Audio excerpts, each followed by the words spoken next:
to the PMR pod. This is episode 27. Mitch is turning 27 in a few months, and Melissa here is also turning 27 in a few months. Um, just kidding. Anyway, and my name's Andrew. I'm an addict and an alcoholic, and I'm really really excited for this episode. Which you guys will learn more shortly, but this is a really special opportunity for me and for Mitch to reconnect with somebody who's made a big impact on him. Welcome back. This is episode 27. Extremely excited for this one. And it's tripping me out because we only had a short introduction. And I just keep wanting to talk to you, but we have a very special guest on today. Someone that I went to treatment with 6 years ago. And, in terms of the present moment and stuff, we shared a lot of growth and coming to that in the beginning.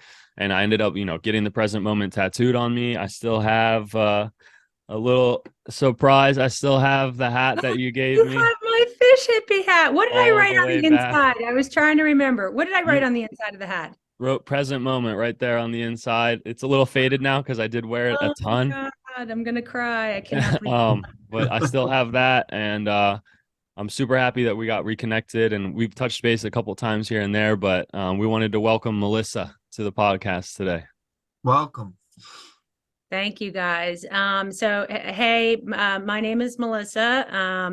I am an alcoholic as well. My sobriety date is November 22nd, 2016. And as Mitch mentioned, we did go through 30 or so days of rehab treatment together a little over 6 years ago. And I was really honored to be invited to speak on this podcast or participate here today.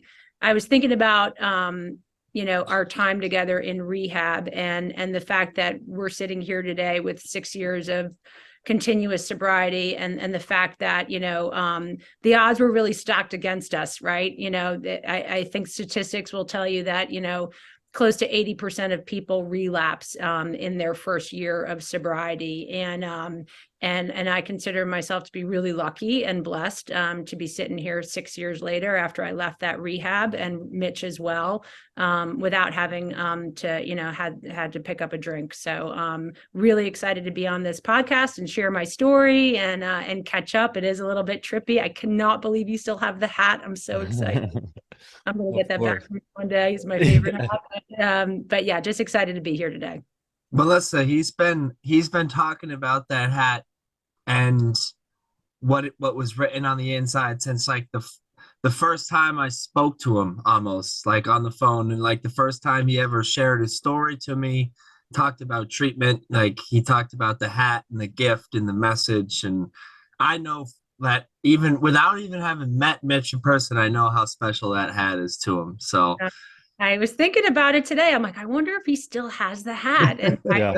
I wouldn't have blamed you if you didn't. I lose everything. But it was a real, I remember handing you that hat, and I remember thinking to myself, listen, we all have struggles when we're trying to get sober and leave rehab, but you were a 20-year-old kid who was going back to college, to a big party school as a Division I athlete, and my heart, was full for you because I knew you had gone through and worked your ass off at treatment. But I was also, the mom in me was super concerned.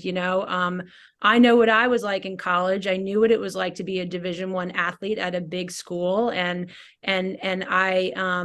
I didn't know how you were going to do it, but I knew that you could if you just, as we said, lived in the present moment and took it one day at a time.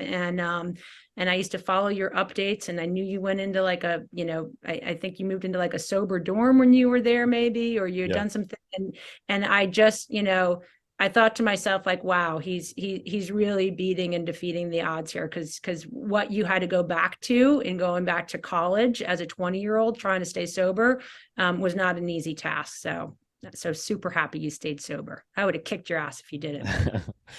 Thank you. I appreciate that. I think the hat was extremely important to me, more than just because I am a sentimental. I do have I can be a softie for that stuff, and I have like everything that I got from there in a bag for a long time, but I was wearing the hat, and I had to stop wearing it because I like started to like really fade out the present moment on the top. So now it's just kind of like more of a uh extremely sentimental kind of a token, really.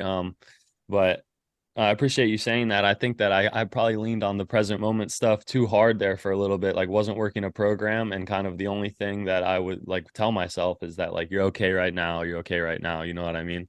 So it was extremely important, and has helped me so much to this point. So can't thank you enough for that. And like all the experiences we had there, it's like Andrew and I have had an episode talking about treatment, and to be honest, like uh I feel so blessed that we went where we went, and we had the counselors there and the people that were there, and like it's really wild because I work in treatment now, and Andrew works in treatment, and you hear stories about different ones and how they work and this, that, and the other, and I don't think I didn't fully appreciate it until starting to see how some other places work and operate. But yeah.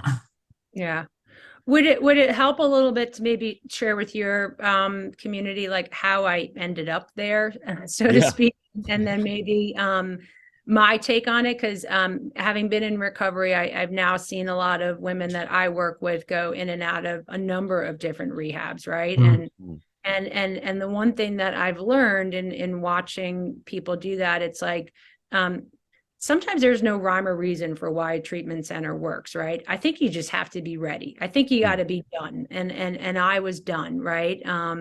I started drinking, pretty, I would say, aggressively at the age of 13. And like you, Mitch, and I think why we gravitated to each other in treatment facility was I knew how your brain worked, right? As a college athlete and somebody who was in that world of being a competitive athlete from a really young age, I knew how your brain worked, right? And then I, as an addict, I also knew how your brain worked as well. So there was this instant bond right off the bat of like, I got you, right? Like we might think we're crazy in our heads, but like I understand how you think, why you think, and why you do the things that you do. What I didn't understand when I got to treatment, though, and what I've learned through getting sober is why I drink, right? And that the drink was like really just the symptom of all of this other stuff that built up from such a young age that like I just didn't know how to handle. So and I grew up in like a super loving and caring family. I had everything that I ever would have wanted from a super young age, but at a very young age, though, I also I like to say, like, I got addicted to the idea and the concept of praise, right? So like, if I was going to get good grades, I wanted that feedback in return that I was getting these really good, I was getting the straight A's. And the same thing came with my competitive diving career. So like Mitch, we laughed. I spent my entire life in a chlorine filled pool, which, we jokingly used to say, like, maybe that had the, added to the crazy in us, but at that young age, I remember what it was like to competitively perform well and get that praise and get those medals. And, at some point in my life, maybe I was exceeding more than the kids around me, everybody else started to catch up, right? And like I went through puberty and my body changed and I grew and I gained weight and all of these things happened that like I just wasn't comfortable with, right? Like I wasn't in my mind as good as I wanted to be or thought I should be or whatever it was. And I didn't know how to handle that, right? Like I didn't know how to deal with that uncomfortable feeling of not liking myself or not achieving what I thought I wanted to achieve. And then at a young age, I had my first couple of drinks and that was it, right? Like that was that feeling of like making all of those feelings that I didn't like just go away, right? And as as I say, like, I'm competitive at nature and want to be the best at everything I do. So I just became like the best at drinking. Like I was a really good drinker at a really young age, right? Like I could drink all the guys under the table, never afraid to text, like all of these things. And I just like that carried me throughout my whole life. I became like the girl that everybody wanted to hang out with and party with, and that was fine. And it was fine until it wasn't, right? And I remember like after college and in my early 20s, like having this notion that like I just thought about drinking more than the average person, right? And I was always like just thinking about my next drink, or wondering like, why doesn't this person want to have another one, or why don't they want to drink every night with me, you know? And by my 20s, like I'm drinking every single night in my 20s, you know. Now I'm sometimes hiding it, but like it's a constant part of my life. It's all I think about. And as I progressed with life, okay. Will is going to Zach's house and his dad's taking him. So just, you can say, you want to say hi? Here, come here. You can meet Mitch. This is my youngest, How's it Will. going? This is Nice to Mitch meet and you. Andrew. Nice to meet you. I went to rehab Nice with shirt, man. Yeah, that's a good shirt. It's a good movie. He's very into mob movies right now. I don't know what that says about me as a parent, but That's a good thing. I was in the You're same doing the right stage. thing. Yeah, it's perfect. have Good fun. role models. I'll talk to you later. Hey, yeah. All right, love you. Love you. So you know, I won't get into like my war story, but you know, 20s led into my 30s, led into my 40s, you know, I'm married, I'm with kids, and it is just progressively becoming worse. And I am I'm like fully in my head, I know that I am an alcoholic, right? I know that I wake up thinking about when my first drink is going to hit my body. I'm hiding it. And I'm struggling with this idea or this concept, like I can't stop, right? And that was what really killed me, was like, and Mitch, I'm sure you can relate to this, like when you're an athlete, like willpower and dedication and like the ability to show up, so to speak, for practice, like that's like ingrained in us, right? Like I don't care how hungover I was in college, like I never missed a practice, right? Oh. And then in my 20s, like I never missed work because I was hungover. Like I just knew how to endure, and like, oh, we show up, and everybody was like, wow, you have great willpower, you have great focus. And like, and not being able to apply that to how to stop drinking was like, I didn't understand it, right? It was like, why can't I control this, right? Why can't I stop drinking for my kids? Like I would jump in front of a school bus if something was going to plow them over, but like I couldn't stop drinking. I didn't know why. So finally, you know, I'm in my 40s, and thankfully, like a friend called me out on it, you know, and was like, you've got a problem. Like you know, I think you see it, but and when I had that conversation, that was the first time I uttered the words like, I know I'm an alcoholic, like I have a drinking problem. And I was like, oh, phew, it's out there. Like now it is just out there. That's fine. And then when that happened, like I was like, okay, like I'm done, you know. And I went to my parents, and I went to my mom first, and I was like, I think I have a problem. Or actually I was like, no, I know I have a problem. And I remember distinctly, we were like driving over this bridge in Charleston, South Carolina, and she was like, so do you think you like need to go to some classes? And I was like, yeah, no, like I think I need to go away. Like no. So and that was it. Like I knew I needed to be physically removed from alcohol, from my family, from work, and like just be in this isolated place where like I didn't have access to booze, and I could sort of put everything else on the shelf for a little bit, because I just needed to stop drinking, and I didn't know how. And I remember when I went to our rehab that we went to, I remember I went there to like interview, I guess, if that's what you do at rehab, I don't even know, right? And it was right around Thanksgiving and Christmas. It was like right before then. And I was like, so here's the plan. Like, I want to get through the holidays, and then I'm going to come back and I'll go to rehab on January 1st. And the guy like started laughing. I forget what his name is. He was like, so wait, he's like, let me get this straight. He's like, so you want like another 45 days to try to kill yourself, and then you'll come to rehab? And I was like, he's like, come now, you'll miss Thanksgiving, and I'll get you home by Christmas. And I was like, okay, done. So I spent that, you know, I went to rehab. The next day was Thanksgiving. And I think you were there for that part, Mitch. Remember we played flag football on Thanksgiving? Yes, I do.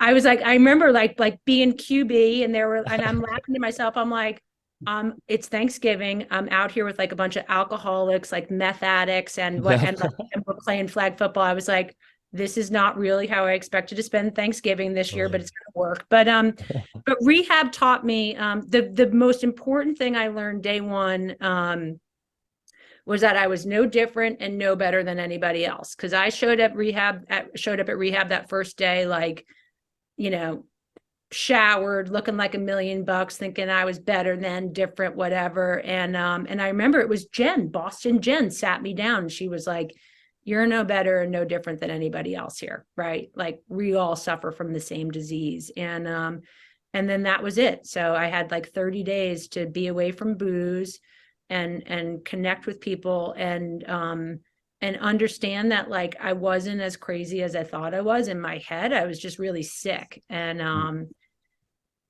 I like am I chatting too much? Like, do you guys No, want to cut? perfect. No, Oh, you're doing perfect. sorry. And then that was when I started to connect with people, and Mitch and I right off the bat connected. And like I said, a lot of it had to do with the fact that I knew how his brain worked, right? Like I knew that I knew what he went through as a kid and the pressures that he was putting himself on, and looping all of that in with the idea that you're an addict on the inside, and you don't know why your body is reacting to booze or whatever else you're putting into it because of the way that we're constructed on the inside. We're so early on in sobriety, so we have no concept around this idea that we've got this like soul sickness, right? That like we've got no connection with any sort of a higher power or an outside presence that we can rely on, because we're just trying to be self-reliant. And but we know we want to get better, right? Like I knew for many, many years, I was like, I didn't want to be an alcoholic. I did not want to be a slave to alcohol, but I did not know what the fuck to do. I just knew I had to get away from it. So rehab was great because it was like 30 days where I didn't have access to booze, right? And it was like all I needed was a little bit of hope, because I hadn't gone a day without drinking in like I don't know how many years. So the fact that I could string together 30 was like, okay, like maybe I could do this. So, and then it was recommended to me when I left rehab that the very first thing I should do is go to an AA meeting. So Charleston has a kick-ass recovery community. There are AA meetings every hour of the day, every single day, and it is a really strong recovery community that is really based around the solution. Now I know,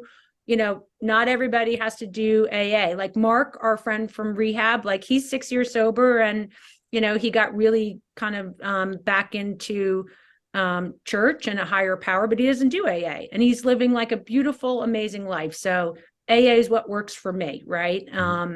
But I got home and spent a couple hours with my kids, and then I went to an AA meeting that night, and AA has been a part of my life ever since. I'm actively involved in the community.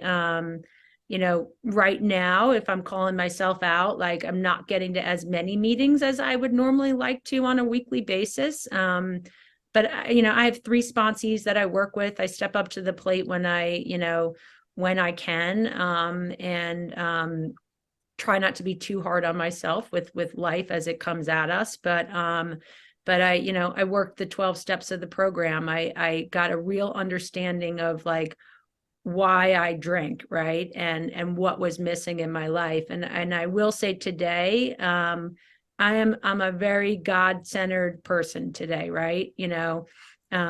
I pray every single day. I always joke that like I've hit my knees in some of the nastiest public bathrooms out there, and I don't really give a fuck that I have. Like I used to pray at work in my early sobriety. Actually, I still do today. And I would like look up in the corner and be like, oh my God, are there cameras in here? Like, are they going to be like, why is Melissa praying in the bathroom on her knees? Whatever.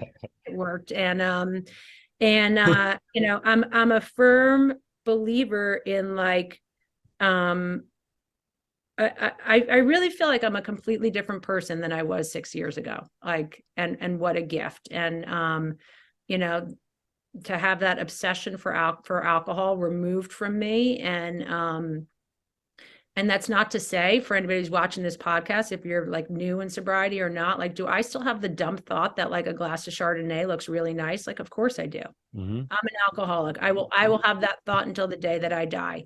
But having worked the steps and staying close enough to the program, I know where that one drink leads, right? And it's not good. And I can very quickly get to that place of like, that's a dumb thought to, you know, I got to call my sponsor. I got to pick up the phone and call another alcoholic, or I just simply need to get up from my desk and walk outside, because like, that's how our brain works. We just need to, you know, move a muscle, change a thought, hit our knees, and somehow our life gets a lot better. So it's kind of like in a nutshell how I landed at rehab, but any did that help? I felt like I was rambling a lot. No, that was amazing. Thank you for sharing that with us. Yeah, and it's been funny. I've like turned into a big book thumper in the last like 3 months, and part of me turning into a big book thumper is me saying it out loud, so I do it more. But I love you met talking about AA in the meetings, and then also mentioning, you know, how Mark found another way to recover for him, because Andrew and I talk about that, about the multiple lanes, and we've had people on. I got like hold on 1 sec. I got like shit in my face. Okay. You're good. Well, we talk about how we've had people on the podcast that don't necessarily do AA and do, you know, like the guy we had last week. He's you know, a fitness coach, and he's found what works for him spiritually and stuff like that. So I think that's super important to highlight. But yeah, just the whole, when you were speaking, just reflecting on our time in treatment, you're so right about like, we had no idea, no concept of like what this was going to grow to or anything like that. And it's like, it kind of makes me think about like the newcomer that's coming into a meeting now with like 1 to 15 days. And, you know, the meeting at my home group is kind of like a high level prolonged sobriety meeting, and we have newcomers come in there. And, you know, a lot of the times, sometimes I think that we're talking about some high level AA concepts. And if I was like a 2 or 3 days sober and I go into a meeting and they're talking about, you know, 6th, 7th, 8th, 9th step stuff, or, you know, any of that, I'll be like, no, you know what I mean? Those first 30 days are just don't drink, you know? So Yeah. the first, you know, 90, whatever. So, but yeah, thank you for sharing. That was amazing. Yeah. And it is so important. I really do. I'm the same way, Mitch. Like when I'm in a meeting, I'm always scanning the room, like, you know, thinking to myself, is there that person that's in there for the first time? Like, what are they hearing? Right? What are they listening to? You know, and you know, we've all been in meetings, and we all sometimes share the same stuff in me. Like, you never know who's going to hear your message and have it resonate, which it's, you know, why it's important for us to A, show up, but B, also share, right? Because I never know who's listening, what they're going through, what's going to resonate, what's going to hit. But for the newcomer, you're 100% correct. Like, really, like, that's why we're there. Right. And we're just trying to get them back like one more day. Right. Right. Like you know, that's why, because this idea of like long-term sobriety, like if we had sat down at treatment and somebody was like, Melissa, let's talk about where you're going to be 6 years from now, I would have been like, yeah, no, that's like, feels really aggressive. Like I couldn't even like fathom that. And I would have sold myself short big time in regard to like how amazing my life is right now. And it's not to say like, it's not all like, you know, like fucking unicorns shooting out of my ass by any stretch of the imagination. Like I've gone through some really serious shit. Right. But the peace that I have around all of that is like, is amazing. Right. And the way that I react and handle things now, you know, like I always joke, I'm really tight with my sister. I'm really tight with my sister and my brother. But like my sister and I will chat sometimes, and she's always amazed at like how I react to things. And she's like, oh my God, like that AA program, like it's, you know, just in regard to like what it teaches us to live about life. Right. But I always go back and say like, well, it really, it started with me, like removing the alcohol from my life, like just one day at a time. And then, finding this God-centered life. And then, and then understanding that, like, when something's going south in my life, like really the best thing that I can do is like somehow not make it about me, right? Like go out there and focus my efforts on helping somebody else. Like, and I always say to my sponsees, like, as I remember, I used to call my sponsor, like, not used to, but anytime I would call her with a problem, she'd be like, call another alcoholic and let me know how it goes. Click. Yeah. And I'd be like, I'm crying, I'm cursing, like, I'm so like, and then sure enough, like I would do that and I'd call her back and she'd be like, how do you feel? And I'm like, 10 times better, so I always say to my sponsees, like, I don't know why it works, it just does. Like, don't question it, just, be of service to somebody else, and somehow your life is gonna miraculously, be better. But what I was gonna say before though was like, I really came into this or went to rehab thinking like, I just want to learn how to stop drinking, right? Like that was it. I just want to learn how to stop drinking. And I didn't really like wrap my head around the idea of like, am I going to have fun? Am I going to have more fun in life now that I'm sober? Like, am I going to, it was just about not drinking. And now that I'm 6 years in, I'm like, oh my God, it's like about so much more than just not drinking, right? Like it's really a completely different, amazing way of life. And so my kids, like, please cut me off if I'm like, is this what I'm supposed to be doing right now? You're perfect. Okay. Perfect. Just tell me to shut up. I won't. So my kids, I was really, I was very honest with my kids about everything from day one. They knew mom went to rehab. They came and visited me at rehab. I didn't shy away from using words like addict and recovery and all of the, and that was my journey. That was my personal choice to do it that way.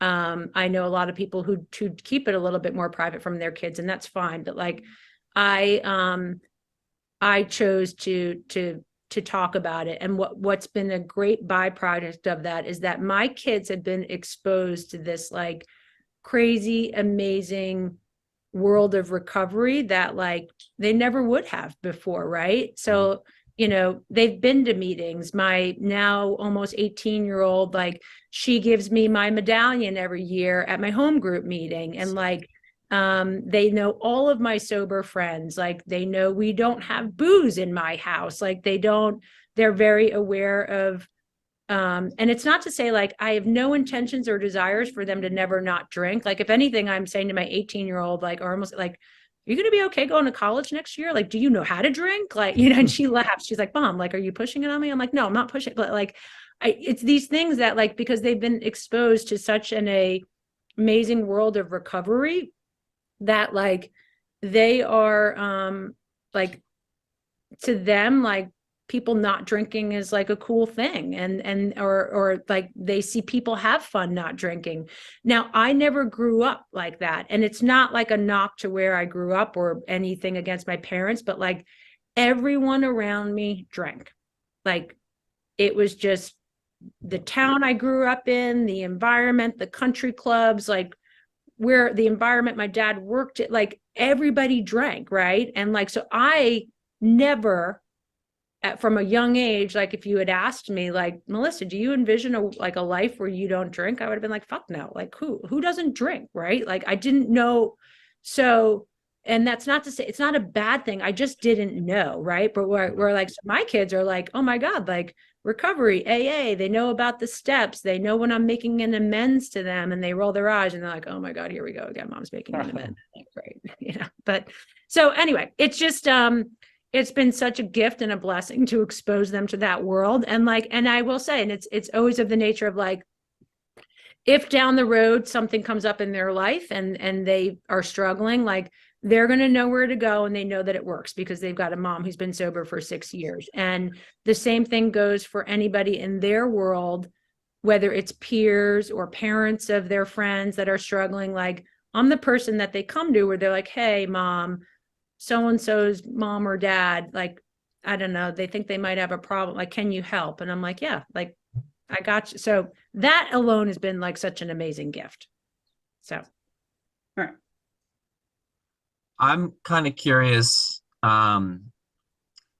just to kind of bring it back to treatment a little bit. You said like when you got to treatment, what you wanted to do. I could identify, first of all, I could identify with so much in all your story. I don't think you know much of my background, but I was a I was an athlete at Mitch's school as well. you I a was swimmer? no, I'm I'm not built for the pool. I was a lacrosse player. But I was only a two year athlete and politely asked to leave the team after 2 years because I didn't get sober when I was 20. I was using that whole time. Mhm. So number one, I could identify with like that mentality of like it was insane. Like I had willpower. I mean, I guess I didn't have a, that much willpower because I only played for 2 years, but I had that willpower of like I'm gonna use and drink and like kind of demolish myself every single day, and then I'm gonna find a way to continue to go to class, continue to get to practice, never miss a practice, never late, like, and then carry that into the professional world. And I was doing that at work until the progression, made it so that was not possible for me. So I can identify with that, like, and that it's like I was so angry because I'm a willful athlete. Like I'm like, listen, when I set my mind to something, god damn it, I do it. Like it happens. And it wasn't happening for me. I couldn't slow down my use. I couldn't, like, if I got home like from work and I was like, I'm not gonna drink tonight. Like I'm telling myself that I have willpower, like I'm gonna like, and then 3 hours later, I'm like belly up and I'm like, what the hell happened? And I don't know, I could really identify with that. And the other thing too is like showing up at treatment, like I looked around too and I kind of like did the same thing where I was like, I took a shower and I was all kind of buttoned up and I showed up. And then for me, like I think the DTs and withdrawal set in, and all of a sudden I was taking down like 60 pegs, like back to earth. And I got off my high horse in a hurry. But it's funny you said like you showed up at treatment and you like, I just want to learn how to not drink and I remember, and I don't know like if you guys could identify with this, like I got there eventually too, but for me there was like a day or two period there where I was like, the reason I'm here is because I want to learn how to successfully drink. I was like I was like, I'm here because I want to learn like what not to do, how to avoid how I've gotten into these situations and how to drink successfully. And I quickly like that quickly kind of switched. But I do want to know, like, I know we kind of touched on the hat and everything and the significance there, like how important, like with Mitch and with others. I mean, like before we started recording, you guys were talking about all these people like from 6 years ago Yep. that you're either still in touch with or that you're close with and that you're following their recovery journey. Like how important were the people? Because like in treatment for me, like with the therapists and the groups, like there's a lot of like raw emotional shit happening through the day, and those people that I was with were kind of like my rocks, like my foundation, like, and I got really really close, like closer with these people than I was with like even my best friends from childhood. So just I'd love to hear a little bit about that and how that kind of tied in with the gift that you ended up giving Mitch. Yeah. So on the connection side, I think with Mitch, it was a combination of like, you know, I want to say like the mom and the sister in me kicked in a real protective mode, right? And maybe some of it too was like I saw some of myself, or I saw a lot of myself in Mitch, and was like, okay, my gosh, if I had done this when I was 20, like what an amazing gift that would have been to give to myself rather than waiting until I was 42. And I just, there was this real protective nature to want to see Mitch safe and to see him succeed. But like I said, I knew that world that he was going back to in college, huge party school, as an athlete, like double practices a day, all the peer pressure. Like there was this fear that set in too. Like, how the fuck is he going to do this? Like, you know, I'm older. I've been through stuff, like, and I was scared, right? But like, but in rehab, as you know, so there's what, there were like 30 of us in rehab, and you know, everybody's coming in there with a different story, a different struggle. You know, you got like, there was one woman I remember, she was at like, this was like her 25th time at rehab, and she just used it as a detox, right? She was like in her late 70s, and I don't want to say like she didn't care, but you know, maybe that's being judgmental, but like she wasn't doing the work, right? And then there was like, you know, Mitch and I, who were doing the work and peeling back the layers and getting really honest in these meetings, and to your point, like sharing stuff. And I just we became close buds, and our minds worked the same ways. And listen, do you need that person in rehab to soundboard off when like other stuff's going down, and you don't want to get caught up in like the gossip or the drama or anything else that, like, so you need your buddy in rehab, right? Like, you need your person that you're gonna sort of, you know, lock arms with and say like, okay, we're gonna trudge through this together, as we now learn what that means, right? So and the hat, you know, god damn it, that was one of my favorite freaking hats. So but anyway, but a big thing that we started to talk about, that we both grasped onto in treatment, was this idea of living in the present moment and what that meant, and not getting wrapped up in like the regrets that Mitch and I were going to have about things that we had done in the past, and people that we hurt, and who we were, you know, and that's hard to let go. But then it was also like, you know, not future tripping about, you know, what was going to happen in the future, right? Because we had zero control over that, right? Like,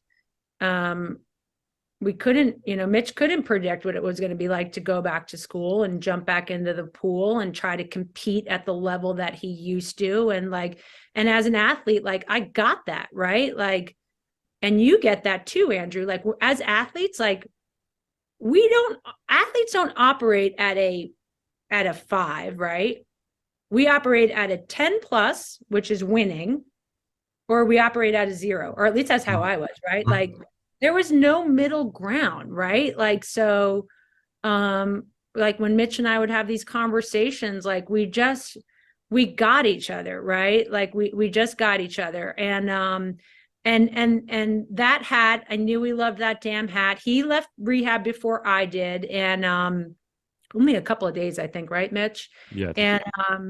And I remember looking at that hat one day, and it was kind of, you know, God, not to like sound corny, but like, it was like my way of like, this is like my little guardian angel that I'm going to like I'm sending you back to school with it. Right. So if it's that one reminder that like you wear this on your head, and like you live in the present moment, you don't drink for that day, you remember why you're trying to get sober. Like, we all just need a reminder sometimes, right? Like, I have to laugh. So I carry, like, this is my 6-year chip that I have here. But like, I keep my medallions like all over the place, and they are in my pockets. Like when I'm at a big sales meeting, like I stick one in my pocket, or sometimes I hold it in my left hand and like work my mouse with my right hand. Like and they're literally like, they're always like all over my washing machine, dryer, my car. Like and it's not like, I have my Sunspire 30-day chip, the medallion. Yeah. Remember that we got those? Like, I still have that one. And they're just these constant reminders of like how far I've come, but where I've been, and how easily I could go back there. Right. So like, the hat, to give Mitch the hat was like, it was just this reminder of like, you can do this. Like, we can stay sober one day at a time. Just like, live in the present. Like when you're freaking out, look down and like see where your feet are, and like, or are you in the pool? Like, and just be in that moment for the day. And so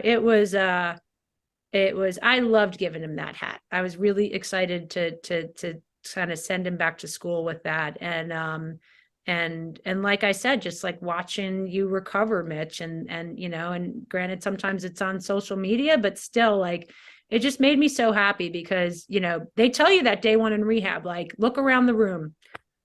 Most of you are going to relapse. Most of you are not going to make it. Most of you are going to be back in here. Some of you might end up dead.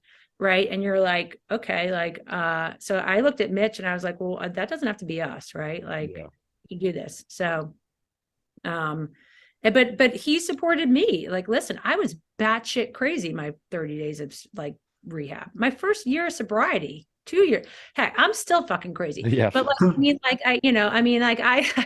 but now I understand why, right? Like when I'm getting crazy in my head, I understand why. So sorry, I dovetailed off of that question about rehab, Andrew, but it was, and listen, it's also nice to have a buddy in rehab that, like, I don't want to say like when other people are acting crazy and doing stupid shit, you want that person that you can confide in and be like, oh my God, we always used to say, like, it was better for us to go to each other with things that were happening in rehab rather than to lash out at the people who are actually being idiots. So nice to have The treatment is it's a crazy dynamic, and it's in a lot of ways it's like, for me it was almost like high school, like the gossip and the nonsense, and like, and it was like, again, like I had a guest on with Mitch, I don't know, a couple months ago, and he was that person for me. Like when people would be fucking up and doing stupid shit, like I would, him and I would go to each other and complain and confide, and like, and that meant everything to me. And to this day, like, he's one of my closest friends. So I can see that mirrored here, and it's really cool. In fact, Mitch, honestly, like, did you wear that like to class and shit, like that hat ever? Yeah, so I wore that hat for like 2 years, 3 years in a row Yeah, until dude. I swear I've seen you in that hat in yeah, there's class. pictures of Like, me with it for sure. And yeah, I mean, to be honest, like as we were talking about the dynamic in the rehab, and I was 20. I think there was that other Chris who was like 19, and then there was another girl I think who was around my age, to my memory, but like the majority were a little bit older. And I think I learned so much from talking with you and talking with others that were saying like, I think you should probably stop now, like it doesn't have to continue. And I really listened to you and listened to others when you guys said that. And I kind of, through listening to your stories and your experiences, wasn't, I could see where it would go too for me. I could see that, like, um, because the circumstances of me leaving, like it was kind of like my last chance before shit would have like really hit the fan. Had I not been able to go back to school and back on my swim team, my parents, my mom and my grandma and my family were threatening, did the whole intervention, if you don't get sober, we're going to cut you off. And like, what would that have looked like if I didn't have anywhere to go? So I kind of did see where it would go. And so I thank you for, kind of taking me in that way, and showing me that, and kind of like instilling in me the idea of you can stop now. Because I think for Andrew and I, getting sober young too is like we expect, or we should have more runs in us even when we're older. It's like you were saying when you first got in there, it's like I wanted to learn how to either like control the drinking, or this is like a 30-day detox for that one lady, whatever it is. It's like, especially when you're younger, that's even stronger, because it's like, well, everyone my age is drinking, I just need a break, or I'll figure out how to control it. I was talking to this guy a couple days ago. He's a little bit older than me, just started going to meetings, and he's talking to me about sponsors and getting one. And he was like, yeah, I think I might need a sponsor or something, because I'm trying to do steps 1, 2, and 3 by myself, and it doesn't make sense. And I was like, yeah, man, I think you need to ask someone there, for a sponsor. So he's getting closer to that, but yeah. Yeah. It's just like I look, and so you'll appreciate this as like as athletes too, right? And I'm so and I'm so happy you got to go back, Mitch, and swim and remind, like, you crushed it when you went back, right? Like, did you 3 have a national championships, baby. so Yeah. yeah, so Andrew, I think I was like living vicariously through Mitch, because so like I you know, the way that I treated my body at a young age, it like hurt me as an athlete, right? I wasn't nearly as good as I should or could have been in the pool, on the lacrosse field. I was a lacrosse field player too. Andrew, I grew up on Long Island. I played lacrosse from like age, from sixth grade through high school, decided to dive in high school, in college, but like, already at that age, I'm showing up at practice hungover, right? And like, I'm like just putting so much crap in my body, and I'm not treating myself right. And I'm like, all of these other things are going on. So now flash forward to 42, right? And I get sober, and now see like the grace of like, like I was blessed with a really athletic body, and like, got sober, and like a couple years into it, went back and did my first triathlon again, sober, right? I'd never done a sober triathlon before. I'd always had to like pop Xanax before I got into the water or did whatever. And low power. Hold on one second. Let me plug us in before I lose charge on our batteries here. Of course, I'm going to lose you guys. Hold on one second. Where the fuck is it? Hold on. How Well, did that? as you were saying that, it just I'll let you jump back in, but I remember like for all my practices and shit like that, like, I thought it was so cool to be drunk or hungover or on something at practice, and like make sure everyone knew, like, yeah, I haven't gone to sleep yet and I'm still drunk, and like everyone would be like, ooh, Right. but then I would be like, I want to show you that I can still out practice you, you know what I mean? And it was just like this, I was psychotic. Right. So you're like, you're puking in between runs or drills or whatever, but you're like, I'm here, I'm showing up. But so anyway, so back so triathlons, I hadn't done one. I always used to have to pop Xanax before I would go, because I'd only be allowed to have like 2 drinks the night before, right? And that's like nothing. That's a tease, right? But nobody would want to go out and party before the triathlon, which I didn't understand why, right? But I would wake up the next morning, I wouldn't have enough booze in my system. So I'd basically be like detoxing before I have to get in. So I'd pop Xanax to calm myself down. Like, so anyway, flash forward, I get sober and I get to do my first triathlon. This is actually a great story. And I'm walking, I'm doing the mile walk down the beach to get into the water. And I'm chatting with this guy or whatever. And he's like, you seem like you're emotional. And I share with him, I'm like, this is my first triathlon sober. I've never gotten in the water without like having to pop pills or whatever. And I'm like, and I'm sharing my story. And then he starts to get emotional, and he was like, oh my God, my wife just celebrated 30 days of sobriety. Like, I'm here competing in this triathlon. We're about to move down here. She doesn't know anybody in sobriety. Like, and all of a sudden the sun is rising. We have this beautiful moment about like getting sober. And he was like, you're giving me so much hope that my wife can get sober too. And then like the gun goes off and we're in the water, and I'm like, and it was like the most amazing race. And I got second in my age group, like all of it. And there I was again, now like the healthy athlete that like I should have been in, like way better shape than I'd ever been in when I was like 13 years old. And I'm like, oh my God, like, so back to you guys, like that's what you had, like the gift that you guys gave yourself to get sober at 20 is like, oh my God, I wish I'd done it. Right. But Mitch did it for me. So, and then went back and won 3 national championships. So like, I feel good.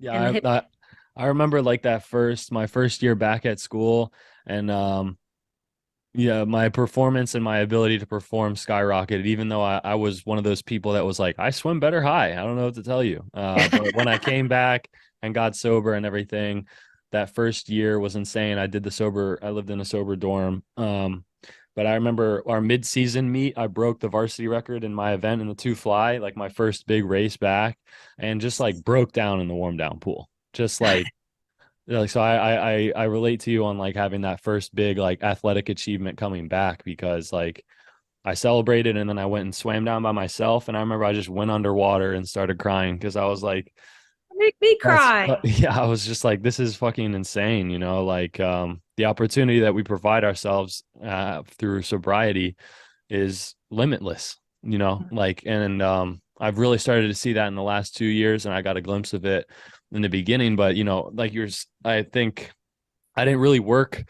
I worked a program like that first year, a little bit. And then I took the reins back and was like, dry alcoholic for my junior and senior year. And I was still performing, but I started to see myself lying, cheating, stealing again, and it's been an interesting growth trajectory, but similar to that first 30 days, I never drank. And I'm thankful that I didn't do that. But I think now that I'm like truly working a program and like beginning to sponsor and like all that stuff, that's where I'm like really seeing like the gates open, you know what I mean? In terms of like, it works if you work it, all that shit, like, Yeah. I just got into like, not a debate, but like the guys were talking about just come to the meetings, just come to the meetings. And I had to share like, just coming to the meetings is great. But at a certain point, at a certain point you have to work the 12 steps, you have to work the program if AA is what you want. And when I finally listened to that and did the work, I mean, nothing else has granted me that relief and that light feeling, the everything coming off my shoulders, whatever it was, inventories, amends, whatever it was, being of service, like that freedom is indescribable. You know what I mean? Yeah. No, I mean, you're 100% correct. It was, the relief came from doing the steps. And then the real joy came from like watching other people get sober, right? Yeah. Like I always say, it's like a little miracle factory, right? To like, go into a meeting every day and see the light come on in people's eyes and be like, oh my God, maybe you played a little part in that, right? Along with, I always just say it's like we're there to like tee them up and like put them in God's hands, and then he'll take care of the rest. But it's watching people get sober is like the most, and I've seen so many great stories my 6 years, like, and then you've seen a lot of sad ones, right? And people who don't make it and people who die, and and that's part of recovery too, unfortunately. But the stories and the miracles are just get me so excited. So Yeah. Working in treatment too, like you see kind of that same dynamic play out, but like in a really intense way. People come in and they're like, and they're withdrawing and they're detoxing and their lives are broken or whatever. And then like you said, and I think it's important to mention that other part, like, yeah, we can tee people up to like be successful and to find God and to find grace and to find freedom and to, if it's in AA to start working the steps, or if it's in refuge or in NA or in SMART or whatever it may be, like, but it's the other side of that too, that like lights a fire under my ass, which is like a lot of people fucking don't make it. Like, and I've seen that, and all three of us have seen it. I'm sure many times, and it's like, and it, not to be morbid, but like, that's the athlete in me. Is like, I see the people who make it and that inspires me. And then I see the people who don't make it. And I'm like, that can't fucking be me. Like, not today. Like, that can't happen. right. And that does a lot for me. I did want to say too, and I've kind of been thinking about this since he came on screen. Like, I think it's so fucking cool that your son like knows like what you are, who you are. Like, I know people who have kids who like just say, oh, like mommy's allergic to alcohol, like mommy doesn't drink, like, and that's cool, like whatever. Like you have to do what you gotta do. That's not my place to say what's right and what's wrong, but like to see your son come in and like know what you're talking about, like, and just like I don't know, it's like such a beautiful gift of recovery that like he knows who like what you are, and there's no shame on his end, and it's like it's that's how it should be. Like, and in my opinion's not fact, but like seeing that just reinforces the gift of honesty. Like he knows who you are. You don't withhold. Like, yeah, my mother's an alcoholic, and that's like a beautiful thing. Like that makes us stronger as a family. I don't know. Just like I saw your son, and I was just like, this is really fucking cool. You know what I mean?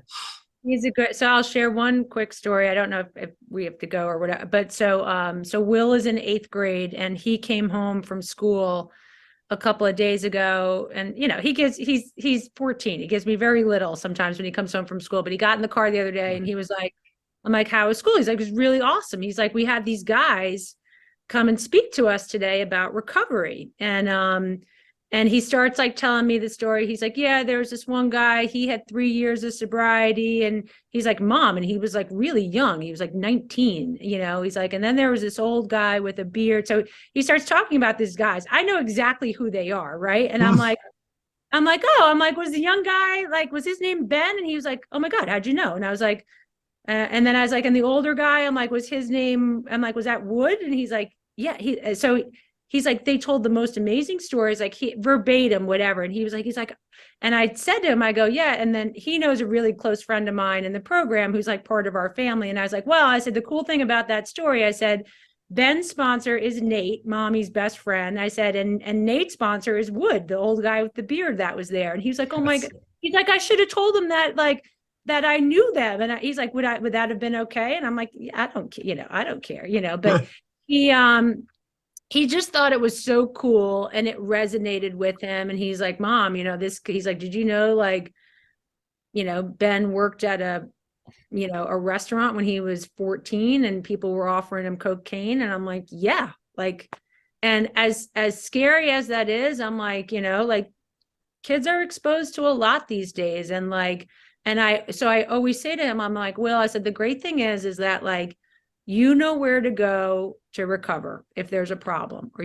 where to send people to if there's a problem, and so, like I said early on, like they're very acutely aware of like, just what a world without booze or drugs in it could look like. And to them, it's like a really fun, normal world. Like there's not a part of their brain right now, at least, that's like, I have to have booze to have fun. Right. And like, if there's any gift that I give, if tomorrow I'm no longer here, and we know it's like, there's no promises about anything in life. Right. But like, if I left that gift to my kids around seeing what a world in recovery looks like, or a world without booze or alcohol looks like in it, like I'm good. Right. I'm good.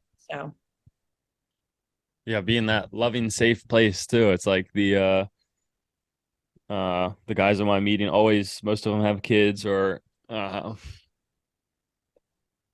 been through the family system, having kids and wife and husband and whatever, and they all talk about like how family comes up a lot, and how to raise a kid, and nervousness about, oh, are my kids going to be alcoholics? Are they going to be addicts? How do I handle it? Should I hide it from them? Should I talk to them about it? So I've been learning a lot about that, and I think the way that I would want to raise my kids would be, following how you're doing that in more of an open and honest way, and not like trying to, because my big thing starting this whole thing, I mean, this page is literally called Present Moment Recovery, you know what I mean? Like you should get some I get royalties on yeah, I this? was about to say, yeah, at some point we might have to might get something in the mail from you, but the thing about that is like, I didn't want to feel alone. I know we talked about a lot about in rehab. I was younger and I felt alone, didn't have community, and a lot of this was started in terms of building community and for people that are younger, older, or whatever, the alone feeling is throughout. It's a disease of isolation. And so I think that the more open and the more we can talk about it and the more we can sit here and, this will be posted and whatever, it helps. I mean, it helps. You don't know who's going to hear it. Like you were saying in your meeting, you might say the same things, but there might be different ears, in the meeting. And so it helps. So I appreciate you coming on and talking with us in an open way. And it's been amazing to see you. And I feel like, it's just like such a blessing to be able to be here and like having this conversation. It's trippy that it was just like a Saturday in February in 2023 that we're on a Zoom meeting. That's nuts. It was so awesome. I so enjoyed the conversation. I could chat all day about recovery, and I'm sitting here like laughing, thinking about funny stories about stuff that went down in rehab, which we share. There was a good amount of drama, wasn't there? When you were talking about it before, I was like, okay, wait, well, like those guys were hooking up, and like she was like out buying drugs on the corner still, like in between meetings. Like there was so much stuff going on. Like I was just like, I got to just stay in my lane, and like, and that's what it was. It was like you needed your buddies on the inside to like stay, to stay in your lane. So I've really enjoyed this. If you guys want, I know so many amazing people in recovery here in Charleston, with great stories and serious stories and funny stories, but who are always looking to share. So if you need anybody else to come on and share, I'm happy to do it. I got some other athletes in the mix. So like if there's a certain type or genre that you're looking for, I'm sure that I know them. So whoever. Will you hold up that hat? I got to take a screenshot I'll tease us on social today. I'll put that there. I'll tease us on social media today just to let everybody know I did this. And then when you guys have the actual link, I'll send that out again too, to just get that out there. But you guys are doing amazing work. If you could speak to like, I'm guessing, young kids are tuned into what you're doing. Young people in recovery, there's a huge young recovery group here in Charleston. If you guys ever want to come visit, I will put you up and set you up with anything you need, a place to stay, cars to drive. But like the young community here, they have so much freaking fun. I'm like, oh my God, like I'm jealous. Like I wish I didn't, destroy myself for all of those years doing that. But listen, I was given a great gift at 42, so I'll take it. Amen. Yeah. We'll end it real quick and then we can chat back at the end. But I wanted to just say thank you again one more time. Appreciate you coming on. You made a profound impact in my life 6 years ago and continued to do that unknowingly to you probably, but you really, really did. So thank you for that. And I look forward to us like continue to talk and catch up and keep that relationship going. But thank you to everyone that was listening to episode 27 with Melissa. It was an amazing one, and we will keep coming back. Yeah, thank you, Melissa. It's been a privilege to get to know someone who Mitch speaks so highly of. So I'm excited to post this one, and it's cool like just to have sat here and like see the joy on your two faces, like reconnecting. It's a really beautiful thing. So thank you. And I'll keep coming back. Awesome.